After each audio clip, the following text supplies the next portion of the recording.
Live from KSAT 12. The 6 o'clock news starts right now. One of the 12 people hurt in a bleacher collapse in Boerne has died. Kendall County EMS says 79-year-old Vera Smith had been hospitalized since Saturday. She was one of more than 100 people on those bleachers when they collapsed. The city of Boerne says the bleachers were not inspected and there had not been permits issued to the fairgrounds since January of 2023. KSAT Investigates Daniela Ibarra joins us now in the studio here. Daniela, you've been looking at this all week, and it wasn't until you started asking questions that revelation about the lack of inspection was made. Yeah, we filed lots of records with the city of Boerne. That includes copies of all inspections for the Kendall County Fairgrounds for the days leading up to that collapse. Now, these pictures are from the day after, taken by inspectors. The city of Boerne released them to us, and you can see where the metal on the bleachers has buckled and split underneath. The city says the bleachers are an old structure that were being salvaged. Crews had been welding the bleachers up until the day before that collapse. We wanted more perspective about how something like this could happen, so we spoke with a civil engineering professor from UTSA. No. There's no circumstance, nothing justifies a structural collapse. When things like these happen, they typically happen because something fell through the cracks, so it didn't receive the attention that it should have received. And there was a mistake, or maybe sometimes it happens because it's an event that we didn't know about. Now, still, Daniela, a lot of inspectors did go out there the day before that collapse. So what did they find? So according to the inspection report, they didn't find any violations, so they didn't find anything wrong. They looked at things like carnival rides, exits, and some of the food trucks that were there. But what they didn't look at is the bleachers. The city of Boerne released that yesterday. And so they didn't look at any of the structures, including those bleachers. Yeah, I don't know if that's normally part of an inspection process or not. I mean, maybe that's one of the questions we can ask. Yeah, that's one of the questions we're still waiting to find out. Yeah. So the city of Boerne says a structural engineer is going to look at the damage. What exactly will that structural engineer be looking for? Yeah, so the professor that we spoke with said, think of this investigation like you would with a plane crash and looking at what caused this. One of the things that the structural engineer is going to look at is looking at the parts of the bleachers that are still in place to see why they're still in place, as well as look at what's collapsed to figure out why this did happen. Yeah, more questions for them as well as us to get answers to. Daniela, thank you. Thanks, Danielle.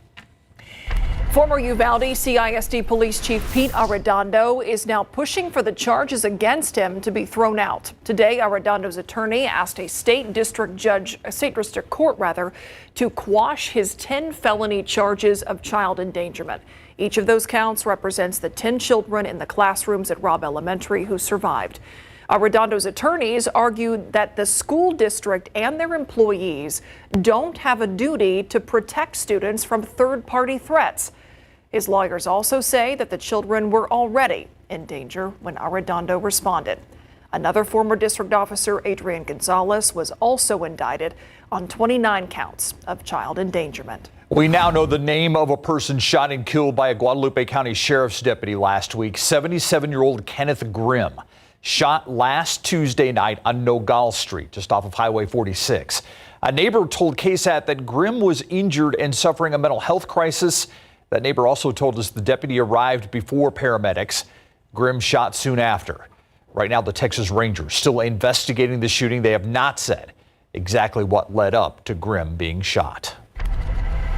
Now to the latest on the school shooting in Georgia. The teenager accused of shooting and killing 2 students and 2 teachers, as well as his father, made their first court appearance today. The alleged 14-year-old shooter is being charged as an adult. He's charged with 4 counts of murder. His father is also charged with 2 counts of second-degree murder. Investigators believe the alleged shooter's father gave him the AR-15 style rifle as a gift for Christmas. The Barrow County District Attorney now warning that more charges could be coming. He was taken into custody on Wednesday. We did not have the identities or the conditions of the other victims, so we were not able to charge on those offenses. So when the evidence comes in and they've been able a chance to heal physically, emotionally, and spiritually, we will get with them, and there will be additional charges that address the other victims in the case.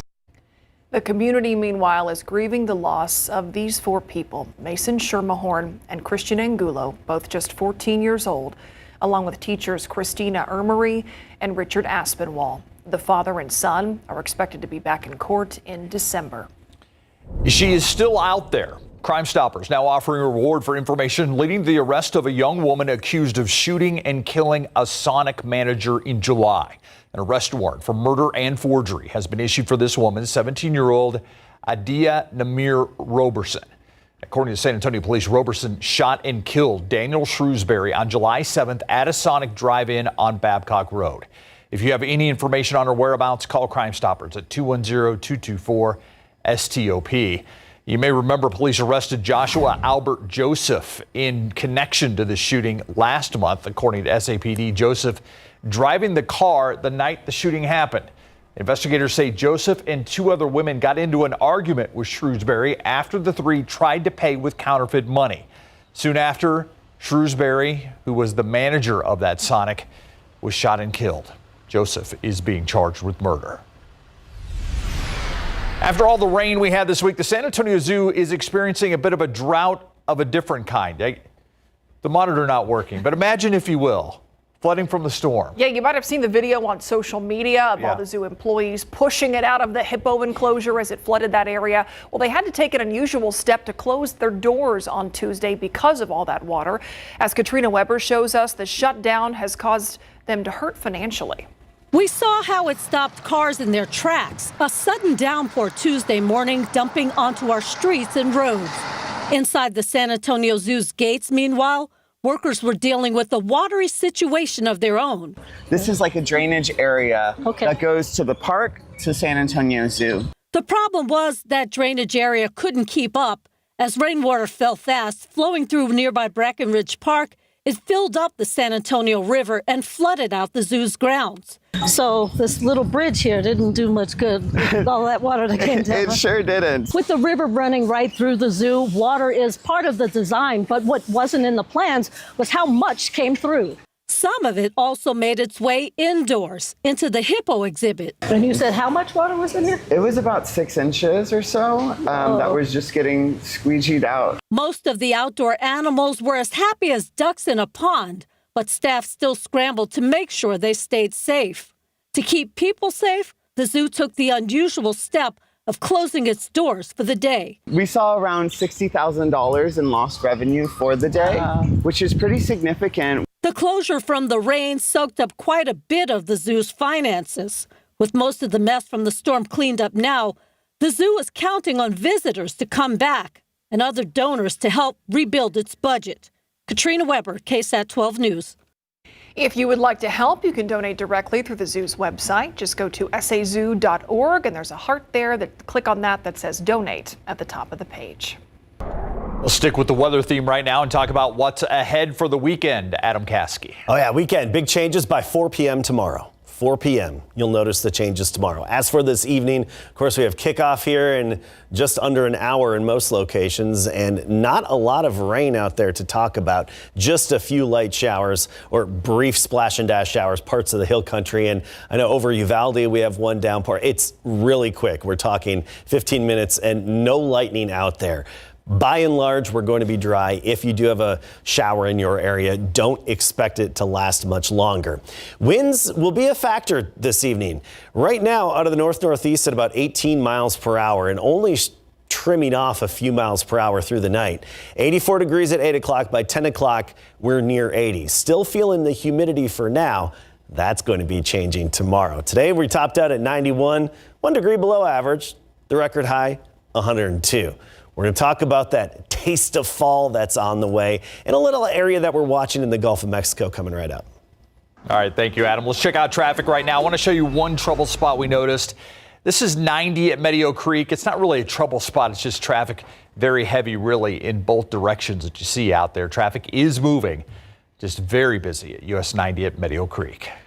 Meantime, another round of major construction closures on the northeast side near the Forum this weekend. The westbound ramp of Loop 1604 at the I-35 interchange there, and the northbound ramp that connects 35 to 1604 will be closed.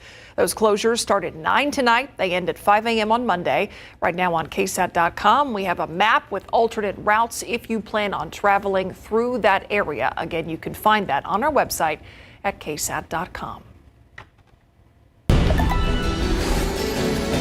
Former President Donald Trump in court today, his legal team appealing the decision to award E. Jean Carroll millions of dollars in the sexual assault and defamation case against Trump. As ABC's Perry Russum reports, Trump spoke to reporters after apparently defaming Carroll again. Former President Trump in court appealing the $5 million decision for sexually abusing and defaming columnist E. Jean Carroll. The appeals court appearing skeptical of Trump's push for a new civil trial, telling Trump's lawyers it would be very hard to overturn the jury's verdict. But this is a disgraceful case. Trump later speaking at Trump Tower using similar defamatory language against Carroll he was held liable for. But she made up a story. It's fabricated 100%. I never met her. I never touched her. It's a made-up, fabricated story by somebody, I think, initially just looking to promote a book. Carroll's attorney listening in, telling ABC News all options are on the table. Trump mentioning another sexual assault accusation against him from the late 1970s, where a woman says she was molested by Trump on a plane. It didn't happen, and she would not have been the chosen one. She would not have been the chosen one. Trump's legal issues front and center with Election Day less than 2 months away. Today, the judge in Trump's felony hush money trial delaying his sentencing until November 26th, after Election Day. Yesterday, Trump's legal team pleading not guilty on his behalf in his revised election interference case. No trial date has been set.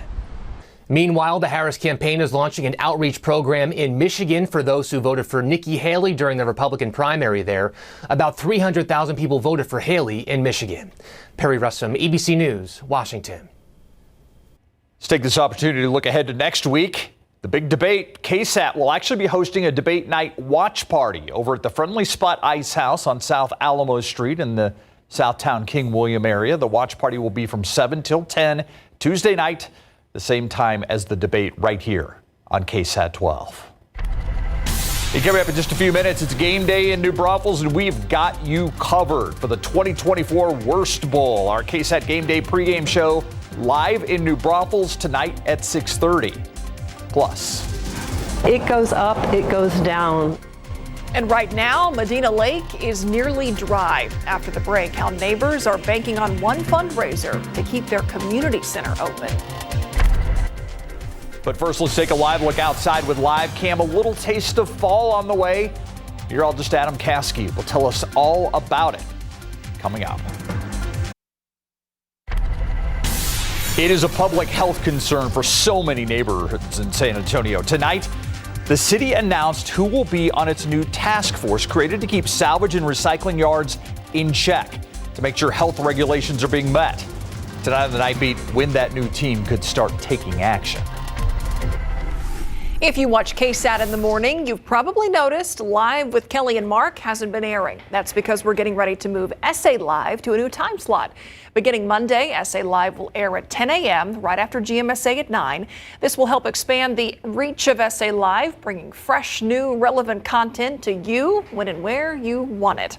And with SA Live moving to the mornings now, that means you can now watch an all-new show, Judy Justice, weekdays at 1 p.m.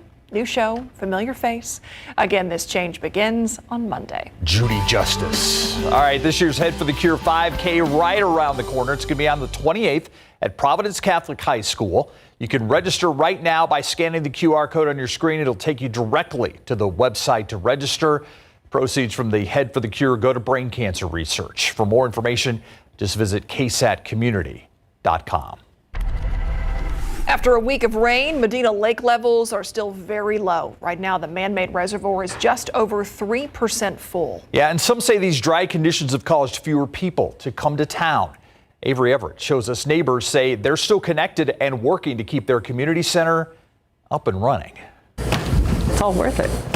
hand packaged and handled with care. Oh, yes. The Lake Hills Community Center is hard at work getting ready for its biggest fundraiser yet. We'll be real busy back here in the kitchen. This team is just weeks out from the Medina Lake Cajun Festival. This is our crawfish pies, meat pies, all of this. And this year, getting the community together means a whole lot more. Without the Cajun Festival, we wouldn't be. We have to keep this going.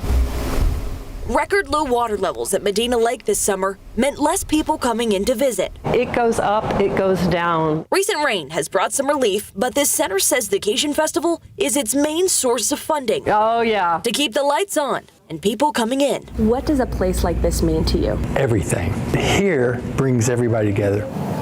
As preparations wrap up, the people of Lake Hills are looking to the future. I mean, it's hard work, but it's fun. Serving the community and surviving yet another summer. Avery Everett, KSAT 12 News.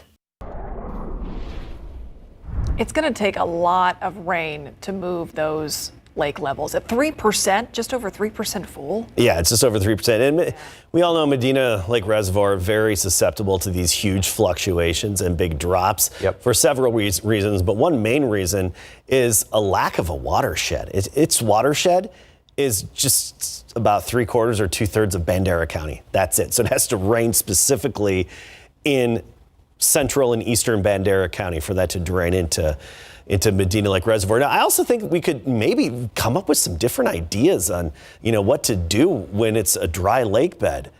Mountain biking trails, I don't know, something like that, to use it in a different way maybe. There's got to be some creative solution finders out there. Right, so when it does dry up, hey, then we do this and maybe bring people in that way. All right, let's take a look at our morning temperature trend. Tomorrow morning, still sticky, more of the same, 72 degrees. Ooh, but look at Sunday and Monday.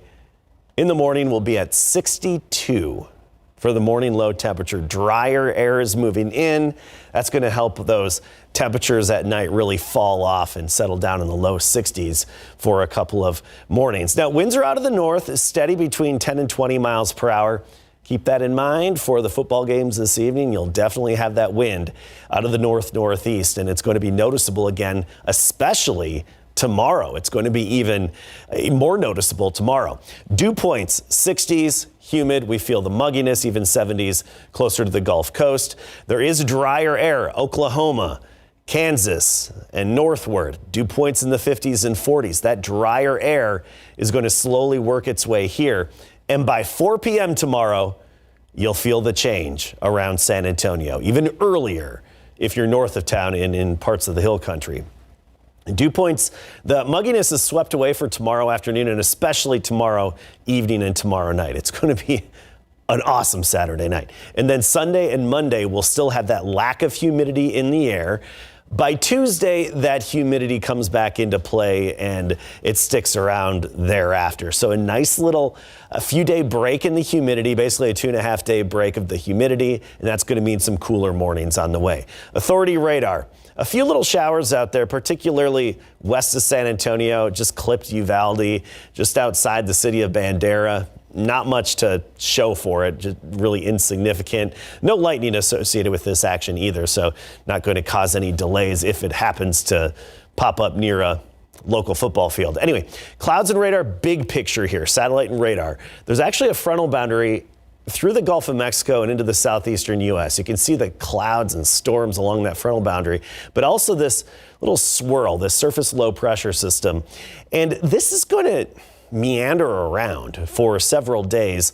And the Hurricane Center's thinking, well, let's just investigate it. Let's watch it. Let's get some more data on it and plug it into models so we can just look at this. And it has a low chance of developing, about a 40% chance over the next 5 to 7 days into a tropical depression, probably not even thereafter, even a tropical storm. But anyway, main point is this is going to have some moisture and rain, dropping southward, interacting with other energy from the Caribbean, and then potentially just skirting the Texas coast with that moisture and rain. As it stands right now, we don't have much confidence in rain here in San Antonio from that, a 20 to 30% chance Tuesday and Wednesday. Of course, these systems are very erratic and can change on a whim. And especially with our lack of defined steering flow, we'll be watching it. and we'll update you accordingly as we get more info because the forecast will be changing. Tomorrow morning, 72, 84 at noon, 92 with low humidity tomorrow afternoon, but a gusty wind steady out of the northeast at 15 to 25. Sunday morning, Kerrville, 56. You're welcome. Fredericksburg, Sunday morning, 54. Oh, you're welcome. I feel like driving into the hill country just to enjoy it with everybody and experience it. Anyway, looking ahead to next week, just those slight rain chances. For now, we'll keep you updated on changes. Yeah, and I'm glad you said it was going to be windy tonight because, I mean, I don't know if you saw Larry's live shot earlier. Larry's hair was moving around. Yeah. And when Larry's hair moves, it's windy. We'll be right back. The oil market's in a bit of chaos. Gas prices are falling. Gas prices in the U.S. fell to fresh 6-month lows of $3.31 a gallon on Thursday. It's down 50 cents from last year, according to AAA. Drivers in 10 U.S. states, including Texas, Kentucky, and Kansas, paying less than $3 a gallon on average. Experts expect 9 more states will also drop below $3 a gallon over the next 2 weeks.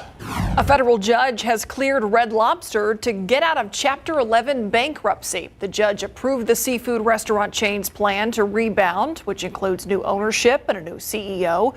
Red Lobster was forced into bankruptcy earlier this year. At the time, the company cited massive debt, a carousel of CEOs, a decline in customers, and yes, that all-you-can-eat shrimp debacle as reasons why. Under the new plan, Red Lobster will be acquired by RL Investor Holdings. The acquisition is expected to be complete by the end of the month. It took a village of ranchers to wrangle a bull that escaped his farm northwest of Chicago. The 1,200-pound Black Angus crossbreed on the loose for several hours. A half dozen ranchers on horseback roped him, got him calmed down before leading him back to the ranch where he belongs. 2 ranchers said the bull's owner told them the animal is new to the ranch, arriving just this week, and that may be why he escaped. Authorities say the bull is doing fine now that he is back home. How close to Chicago is that? That's my question. Good question. All right, happening in a little more than an hour, the 2024 Worst Bowl between the New Braunfels Unicorns and the New Braunfels Canyon Cougars will be streaming on KSAT.com and on KSAT+. And we have our KSAT Game Day pregame show coming up in just a few minutes to get you ready for tonight's game. Let's send things over to Larry Ramirez, who is having the worst night hosting tonight's coverage. Hey, Larry. The best worst night. The best Yes. Yes, this is the worst high school football game in town, WURST, of course. And I'll tell you what, it is windy. I heard you all picking on me about my hair. I should have used hold number 5 today. You ought to see Mary's hair. You're going to see it coming up. We got our KSAT pregame show coming up in just a minute. Back to you. Hi, we're the New Braunfels cheerleaders, and you're watching the Worst Bowl. Go Unicorns!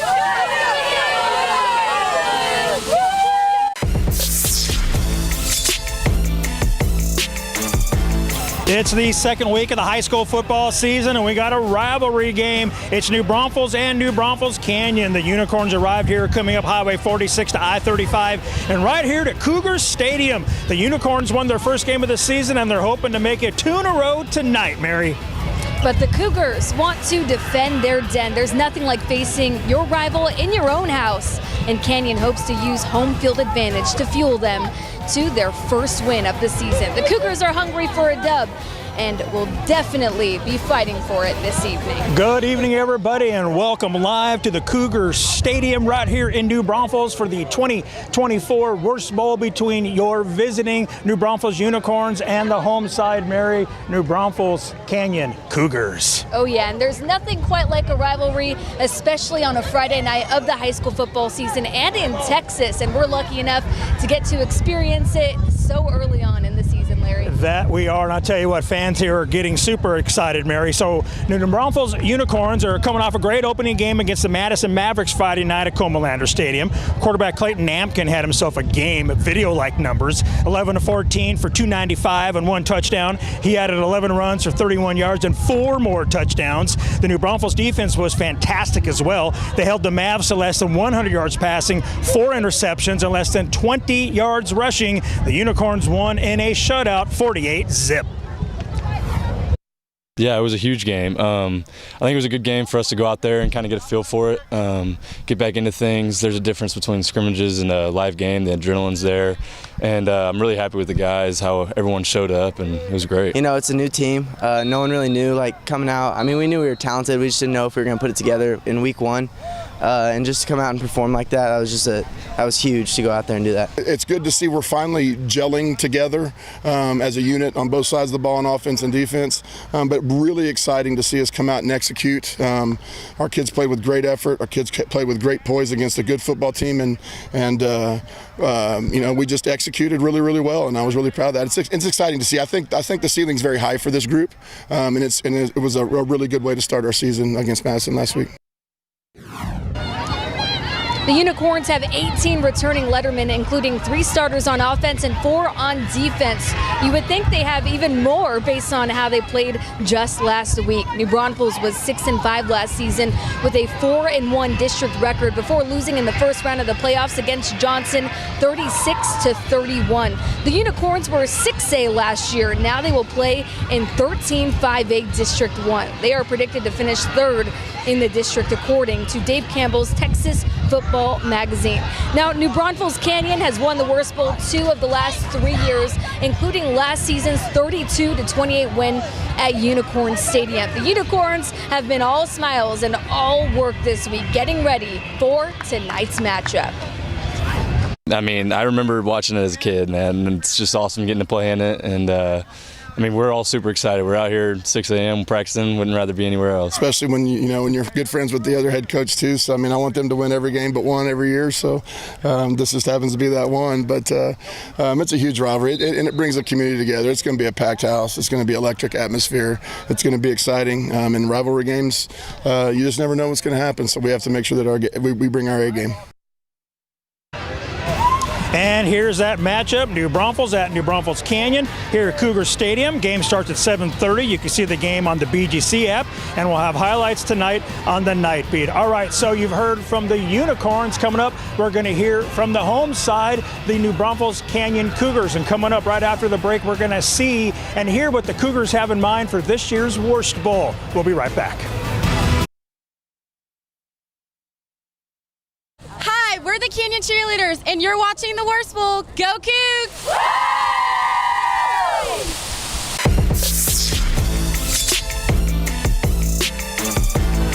Welcome back live to the 2024 Worst Bowl here at Cougar Stadium. And Mary, we have a fun rivalry game in week 2 tonight. Yes, and the 2 programs kick off in just about 50 minutes. And we've already heard from the Unicorns, so now let's check in with the varsity Cougar program. All right, let's talk about what the Cougars did last week. So Canyon is coming off a tough loss to Austin High last Friday night, 45-35 at House Park. They also lost their opening game last year before winning the next 2. The Cougars were 7-4 last season with a 5-2 district record, and they lost to Cedar Park in the opening weekend of the playoffs 20-16. Canyon is moving up this year from 12-5A to 29-6A, which includes Clemens, East Central, Johnson, Judson, San Marcos, and Steele. Before they can worry about a tough district schedule, though, they have to learn from their week 1 loss. We got our feet wet. We got to see what we needed to work on, and as an offense, we just got to see where we really need to improve at. And I think it was a really good first game to have, even though we lost, but I think we learned a lot in that loss. We really saw like the weak parts of our team and the parts that we really need to work on so we can, better ourselves later on during the season, especially during district. It was a tough loss, but, we're bouncing back from it. We're ready to go against New Braunfels week 2, and, we're ready to dominate during Worst Bowl. The Cougars have won the last 2 Worst Bowls by a combined 7 total points. These games are close, and tonight's battle could be another one that goes down to the wire. So what will it take to win a 3rd straight Worst Bowl?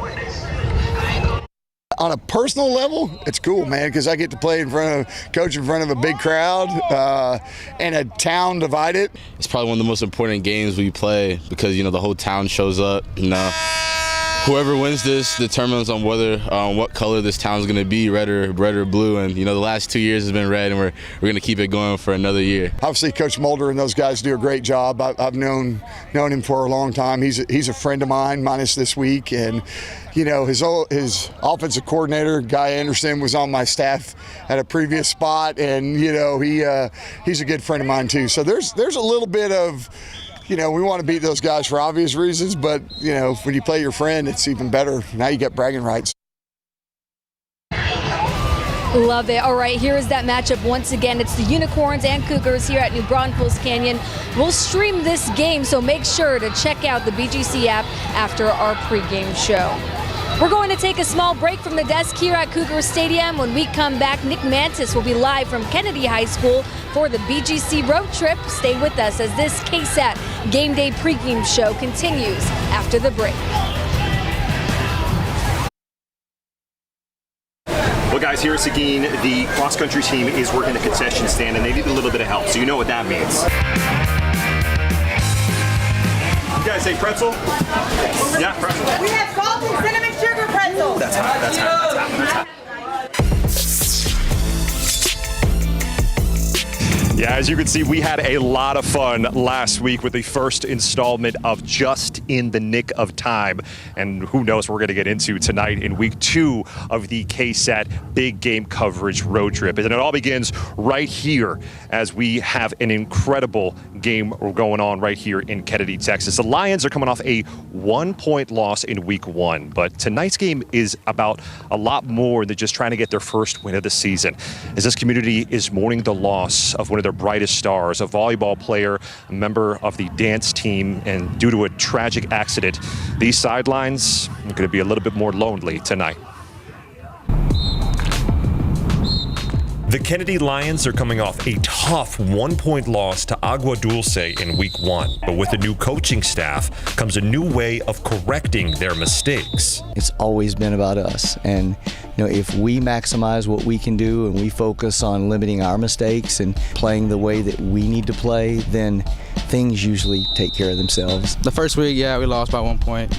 It's tough, but with this coaching staff, we trust them and trust the preparation to follow every week. This week, the Lions will be playing with a heavy heart as their home opener will be free to attend, but donations are being collected for the family of sophomore Madison Rodriguez, who passed away in a car accident on August 19th. She was very loving, smiling, always loving to dance.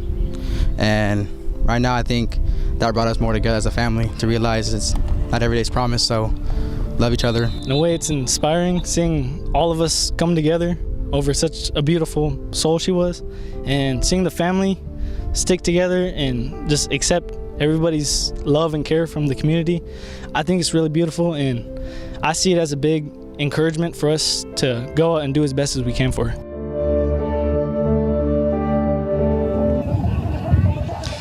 It's going to be an emotional night for the Lions and the Kenedy community. As for the rest of our road trip tonight, our second stop will be at Falls City, who's hosting the Poth Pirates. And also stopping in Floresville, where Sam Houston will be taking on the Tigers. For me, it's like I have a team that's picked a suit.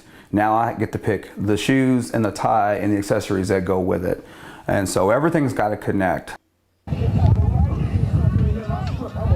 And when we come back, we're going to find out more on how the new helmet decals were designed for both New Braunfels and New Braunfels Canyon. But before we go to break, let's head back out to Cougar Stadium. That's where we find JP Barajas for tonight's Worst Bowl. What's up, JP? Nick, we're at the 2024 Worst Bowl, and it might be called the Worst Bowl, but this is one of the best rivalries all around. They're expecting 6,000 to 8,000 people here tonight, so if you have plans in New Braunfels, go ahead and cancel them. Get down here. There's already a lot of Cougars in attendance over here, and over on the away side, the Unicorns are still trickling in. I think my friends told me they're on unicorn time. I want to bring in the friends that I've made to talk about this rivalry. Ladies, y'all can take it first since y'all are home. What does the Worst Bowl mean to you guys? What does this rivalry mean to you guys? You know, we're just 2 big school districts in one little town, and so it's really important to our community and our district to see who's able to come out on top and who can beat each other. So awesome stuff. Lots of friends on both sides. Talk to us about bragging rights, what this game means. So this game means to us, it's just a friendly little town competition to bring both of us together. And then bragging rights, whoever wins gets the bragging rights for the year. But hopefully this time the Unicorns can bring back our streak and hopefully win tonight. Awesome stuff. All right, they have two really cool mascots. We got the classic, the Cougars. We also have the unique Unicorns. I want to know who has the best mascot and why. So the Cougars are cool and all, but the Unicorns, we're just mythical. And we're magical. Who doesn't want a little magic in their lives? Hello? So obviously I would say the Unicorns are the best mascot. Awesome stuff. Ladies? Cougars are a predator and we will fight to win, and plus unicorns aren't even real.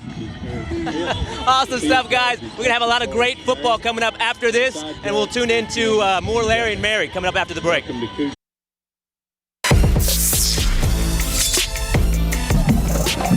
And welcome back live to the Worst Bowl, everybody. The Canyon Cougars band is warming up right behind us, and they sound pretty darn good. Now, it's been said, if you look good, you feel good. If you feel good, you play good. And that should apply to both Canyon and New Braunfels Unicorns tonight, Mary, because both have some cool-looking new helmets this season. Yes, I agree. And our Nick Mantis spoke to the company that designed the decals for both teams. And hey, the CEO knows a thing or two about scoring touchdowns as a Texas high school football player.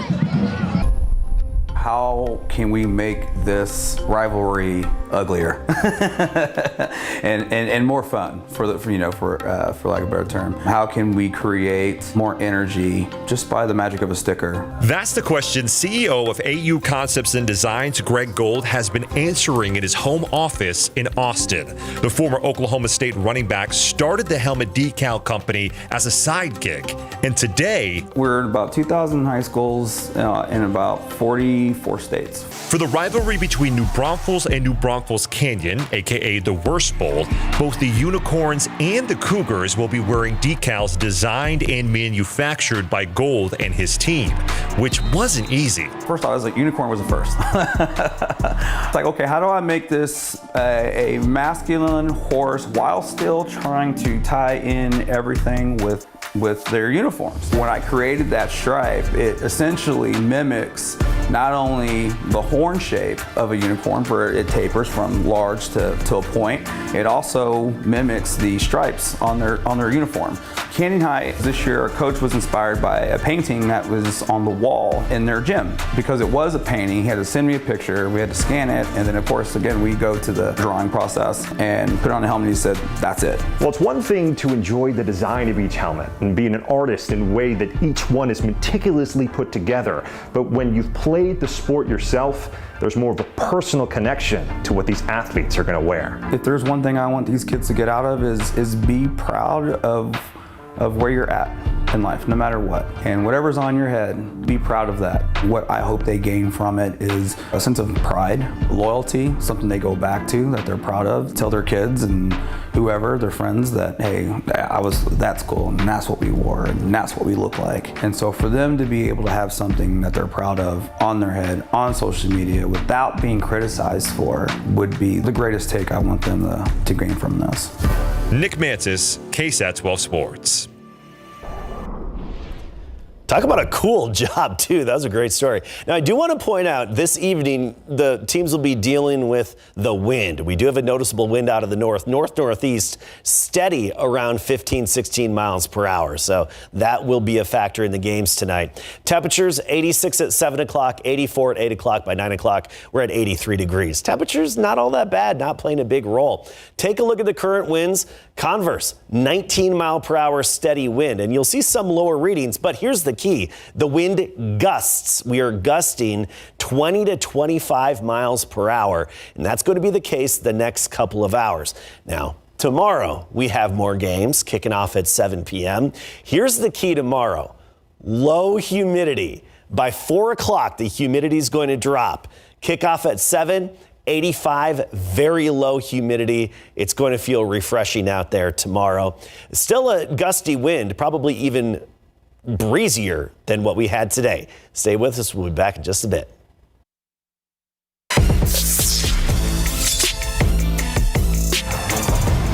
And And that's going to do it for us. As you take a live look at the players on the field getting ready for the Worst Bowl, we have to get ready for another fast-moving Friday night of big game coverage, Mary. We'll see you tonight on the Night Beat for all of the scores and highlights at 10. Until then, enjoy your Friday evening and enjoy the Worst Bowl on KSAT.com.